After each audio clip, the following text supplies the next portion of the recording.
The cunning tricks during the war that our grandfathers used.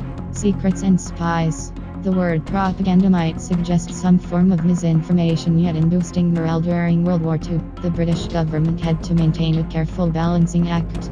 While employing a range of psychological tricks, they had to be seen to be as truthful as possible. The Ministry of Information had been disbanded immediately after World War I because official propaganda had become too easily associated with lies and falsehood. Historian David Welch, author of the new book Persuading the People, British Propaganda in World War II, tells BBC Culture, in World War II when the MWA was re-established, the ministry was acutely aware of the cynicism associated with propaganda.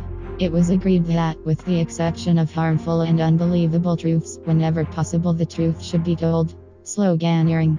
Former Director General of the BBC John Reith was appointed Minister of Information in 1940. He laid down two fundamental axioms for the balance of the war.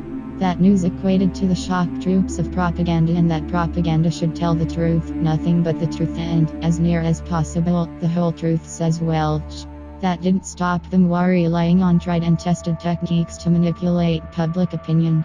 A report commissioned by Chatham House in 1939 established 86 ground rules for doing so, such as propaganda should fit preconceived impressions, e.g., a Chinaman thinks every foreigner a cunning person who is prepared to use a concealed gun should wiliness fail.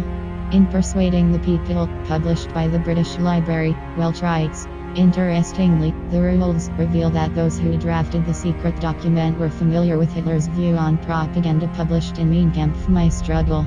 Not only that, but they appear to endorse some Hitlerite propaganda principles. For example, the document talks about appealing to the instinct of the masses rather than to their reason, and stresses the importance of building on slogans and the need for repetition.